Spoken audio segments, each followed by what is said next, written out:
You're listening to Free Sense a Minute, an adult podcast for those that are 18 or older. If you're not 18, shut this the off. It's all about sex, sex, sex. Sex, sex, sex. It's all about sex, sex, sex. It's all about sex.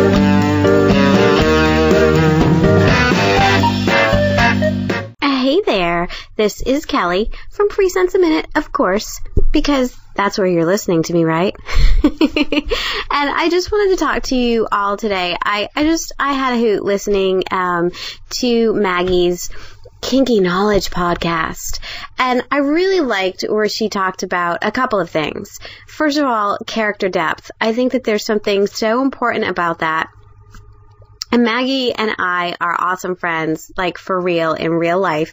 And I've seen her, she's seen me, and I know that she is what she is, and she knows that I am what I am. So when she says she's very close to her character, I also am very close to my character in that I really love going to the gym. I mean, I had said before, I'm 40 and I'm fucking fabulous and fit. Really, I am. And I'm very easy on the eyes. And my character is as well. So it's kind of fun having that character depth. I really like how she talked about being articulate and being able to talk about anything from religion to politics to what's going on in world news. Just having a variety, a plethora, actually, of topics that you can be able to converse back and forth with is very important. Now, when she really got me, and this is kind of where my whole focus is going today, was when she was talking about Operation Repo.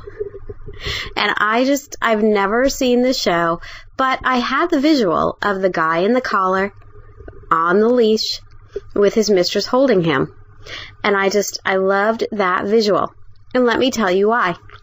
I think you pretty much all know by now that I am a very kinky person in real life, that I'm a lifestyle, I guess you could say dominatrix, right? I'm a lifestyle dominatrix in my private life, and I associate with people within the fetish community. And I really liked that Operation Repo, I guess, kind of made us a little bit mainstream. Now we have songs like Rihanna singing her S&M song. What is the chorus to that one? She talks all about S&M and all the fun things to do with it. Sticks and stones may break my bones, but chains and whips excite me. So that's really kind of a cool chorus, bringing BDSM into the mainstream. I don't necessarily agree with 13-year-old girls singing it, but there you go on that touchy subject of censorship again. But when a TV show will show things like, BDSM or bondage or something like that, and they don't put a huge stigma on it. And I mean, you just know that this guy in a collar and a leash were up there for ratings. For me, that wouldn't have really done anything. It really wouldn't have. It just would have been kind of fun and interesting to see. And I'd be like, oh, look, isn't that cute? He's on a leash. Oh, what a good mistress she is. And she's really keeping him in check, keeping him nice and calm. Yeah, those things I really like. They get me all warm and fuzzy inside, because then all of a sudden it's not so strange. It's not so different. It's not so, oh, whisper behind your back kind of information. Because honestly, I live my life very openly and freely within my circle of friends that I have. From my last podcast that I have a best friend who doesn't know about my phone work, but she certainly knows about my kink side. Now, Maggie had talked about how to make it real. If you are a person and you think that you're a bit kinky, go for it. Just fucking love it and enjoy it. Now, my advice is going to be today, and I'm going to talk a little bit about something that I just have recently done. A fetish, it's called a fetish flea market type deal, and we'll talk about that.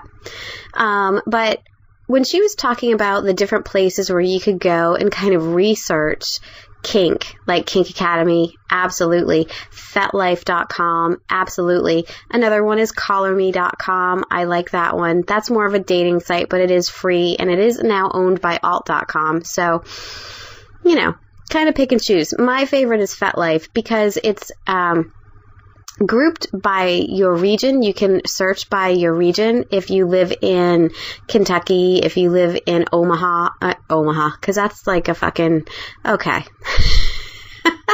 I'm just going to stop talking now. If you live in California, if you live in Rhode Island, if you live in Maine, if you live in Mississippi, you can search by your state. That's what I'm trying to say. I won't get specific about states or cities or anything like that, but they will have them. Like Texas would be broken up by little clusters. So I'm going to shut up now, and I'm going to get to my point. I belong to FetLife, and I love it. I heart FetLife, and it's so awesome that that's on the bottom of our main page, the little I love FetLife. Go there, sign up, have fun. It's free. It's really cool. So what I found on FetLife back, I want to say about a month ago. Now, you all know that I live in Florida. I found that there was kind of this fetish flea market deal going on. And let me tell you about that, because it really fits. And my character is completely into kink and craziness and is very close, to my heart, because that is my life. So when I speak to people on the phone, the general majority of people to whom I speak are people who are also involved in their fetish communities. And for whatever reason, maybe they want to take things a step further, or they want to find out some advice about something. But we end up having these amazing conversations about kink. Well, on FetLife, in my area, there was an announcement in a group that I belong to about this fetish market kind of deal. And basically, it was a convention that was held in a convention center. Isn't that nice? A convention held in a convention center? Ha ha ha ha ha.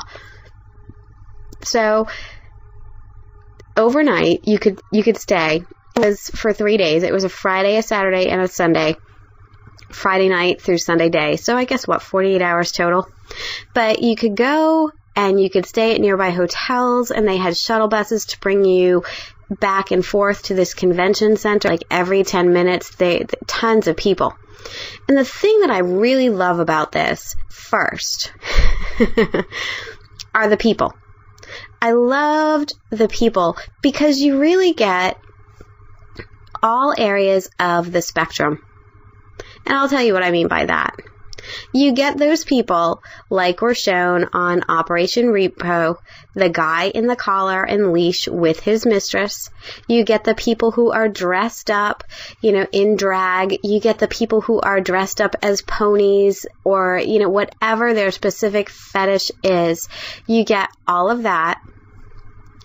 Then you kind of just get the people who are there dressed in leather or something a little shiny, or maybe a little PVC outfit, and you can't really tell if they're dominant, submissive, switchy. What are they?